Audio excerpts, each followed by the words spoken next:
Let me tell you something that will shake the very foundations of how you think about reality. Imagine you have a friend, and one day you both travel to the edge of a black hole. Your friend decides, for reasons known only to them, to take the plunge. They wave goodbye and begin falling toward that dark abyss. Now here is what will break your brain. You will watch your friend fall. You will watch them slow down. You will watch them freeze, suspended forever at the threshold of the event horizon, turning red, fading, but never crossing. Never. For all eternity, from your perspective, your friend hangs there at the edge of oblivion. But your friend, they sail right through. No fanfare, no frozen moment. They cross that boundary in heartbeat. Both of you are right. Both realities are absolutely true. And this paradox, this impossible contradiction, reveals something so profound about the nature of space and time that I have spent decades trying to explain it, and I am still not finished. You see, for years we physicists talked about these gravitationally collapsed objects with awkward, cumbersome language. I remember standing at a conference in 1967 discussing the possibility that pulsars might harbor at their center something extraordinary. But every time I tried to describe it, I had to say gravitationally completely collapsed object. After you say that 6 times, you start looking for a shorter phrase. Someone in the audience, bless them, called out, "How about black hole?" I had been searching for exactly the right term for months, mulling it over in bed, in the bathtub, in my car. Suddenly this name seemed exactly right. It stuck. And now I must explain to you what happens when you fall into one. Let me begin with something Einstein taught us that most people still do not truly understand. There is no experiment you can perform inside a freely falling elevator that will tell you whether you are falling or floating in empty space. Think about that. If you are in free fall toward a black hole and you close your eyes, you feel weightless, you feel peaceful, you feel nothing at all pulling on you. This is not a limitation of your senses. This is a fundamental truth about the nature of gravity. What we call the force of gravity is not really a force at all. It is the curvature of space-time itself. And when you fall freely, you are simply following the natural contours of that curved geometry. You are moving along what we call a geodesic, the straightest possible path through curved space-time. From your own perspective, you are not being pulled. You are simply existing in space-time, doing what comes naturally. This principle, the equivalence of free fall and weightlessness, is the foundation stone upon which everything else rests. Einstein built his entire theory of gravity on this insight, and I have spent my career trying to help people understand what it means. Space-time tells matter how to move. Matter tells space-time how to curve. That single sentence contains the whole of general relativity. When a massive star collapses into a black hole, it curves space-time so severely that the geometry itself becomes a one-way street. Inside a certain boundary, which we call the event horizon, every path through space-time, every possible trajectory, leads inevitably inward. Not because there is a force pulling you, but because the geometry of space-time itself permits no other direction. The future, quite literally, points toward the center. Now, let me explain what you will actually experience. Suppose you jump feet first toward a black hole. Here is where the size of the black hole matters enormously, and in ways that defy common sense. If you approach a stellar mass black hole, one formed from a collapsed star weighing perhaps 10 times as much as our sun, you are in serious trouble long before you reach the horizon. The reason is tidal forces. The gravity at your feet is stronger than the gravity at your head because your feet are closer to the center of the black hole. This difference in gravitational pull creates a stretching force. For a small black hole, this tidal force becomes catastrophic at great distance from the horizon. Your body would be stretched into a long, thin strand like spaghetti, pulled apart molecule by molecule. Stephen Hawking popularized this grim term, spaghettification, and it captures the violence of the process well enough. For a stellar mass black hole, you would be torn to pieces hundreds of kilometers before you ever reached the event horizon. But here's the counterintuitive truth that surprises everyone who first hears it. Supermassive black holes, the monsters at the centers of galaxies with masses millions or billions of times that of our sun, are in one sense far gentler. For these cosmic leviathans, the tidal force at the event horizon is tiny. A human being could cross the event horizon of a supermassive black hole and feel virtually nothing unusual.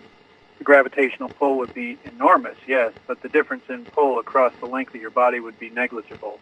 You could pass through without experiencing any discomfort whatsoever. The spaghettification would come later, much closer to the singularity at the center.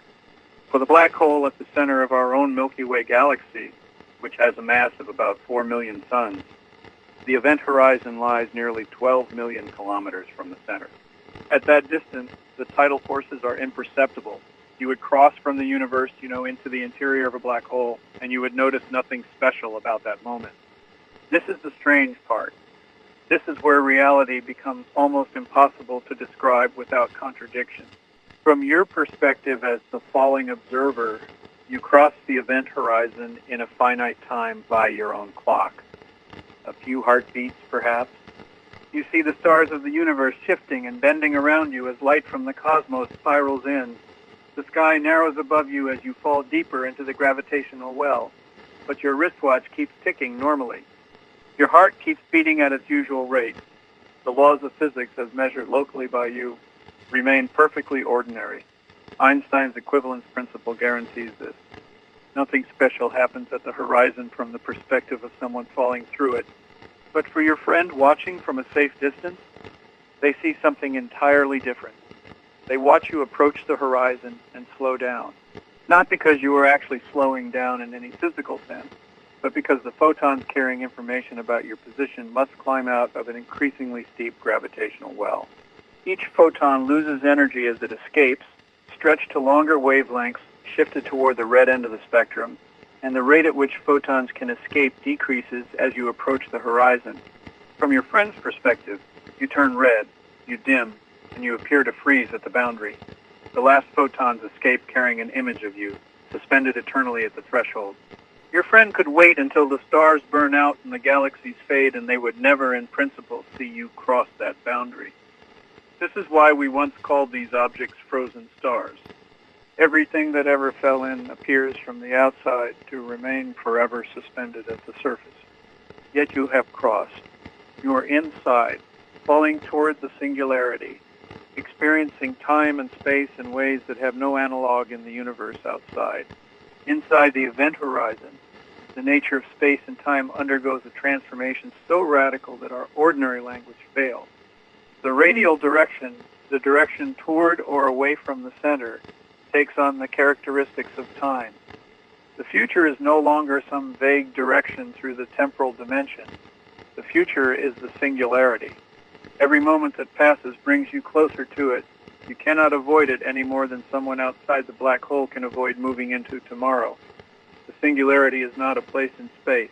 It is a moment in time, an inevitable destination embedded in the structure of space-time itself. How long do you have after crossing the horizon? For a supermassive black hole like the one in the center of our galaxy, you might have many minutes of conscious existence before tidal forces finally begin to stretch and compress your body beyond survival. For a black hole of 100 million solar masses, you might have hours. You could contemplate, experience, observe. Though what you would observe is difficult to say with certainty because our physics breaks down as we approach the singularity. The equations of general relativity predict that space-time curvature becomes infinite, that matter is crushed to infinite density at a point of zero volume, but we know this cannot be the complete story. Somewhere near the singularity, quantum effects must become dominant, and we do not yet have a theory that unites quantum mechanics and general relativity. The singularity represents the boundary of our knowledge, the shore of our island of understanding, surrounded by the vast sea of our ignorance. This brings me to the evidence. For decades, black holes were theoretical curiosities, mathematical solutions to Einstein's equations that many physicists, myself included at times, doubted could actually exist in nature. Oppenheimer and Snyder had shown in 1939 that a collapsing star could produce such an object, but many of us hoped that some physical mechanism would prevent the complete collapse. We were wrong. the universe did not share our prejudices.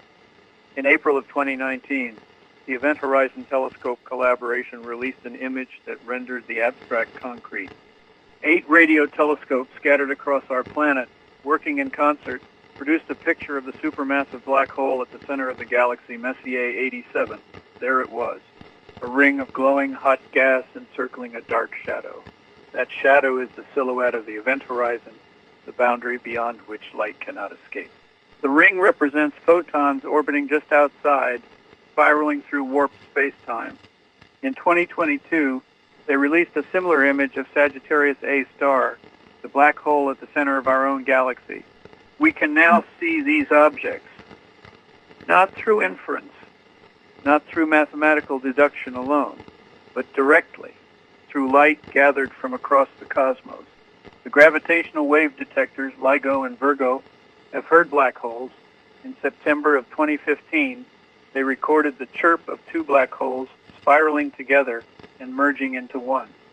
The gravitational waves carried information about mass and spin, about the violent last moments before 2 event horizons became one. Since then, they have detected dozens of such mergers.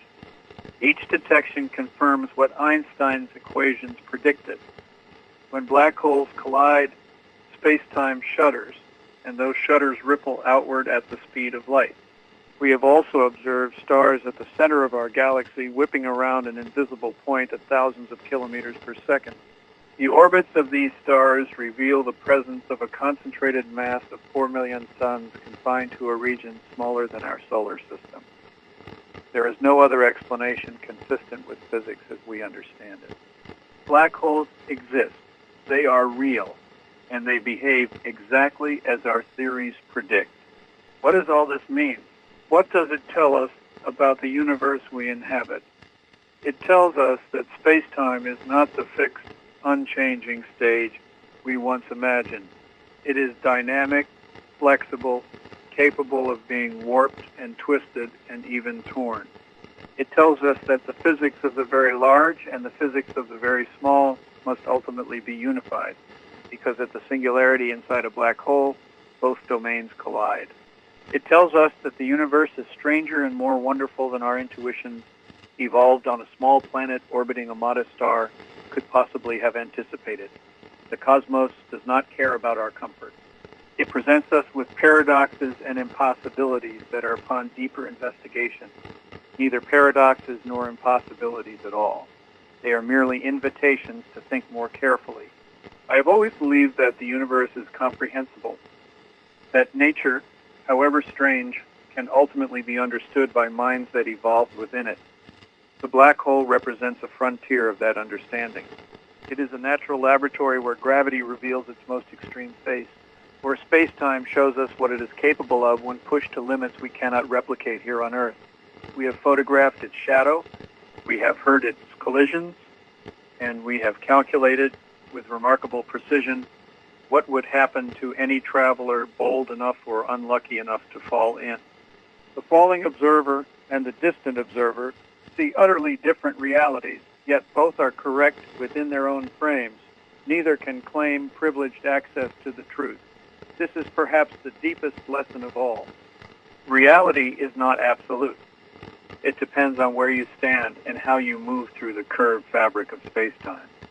What is eternal to one observer is momentary to another.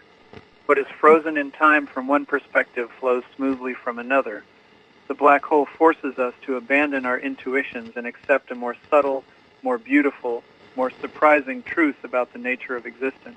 When you fall into a black hole, you do not fall into darkness. You fall into a different geometry of space and time.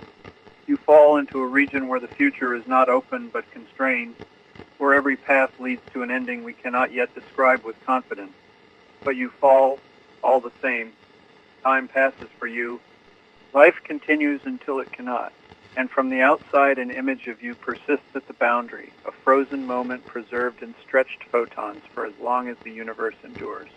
Both stories are true. Both are real. And together, they reveal that the universe is not a single narrative, but a weave of perspectives, each valid, each incomplete, each pointing toward deeper questions we have only begun to ask.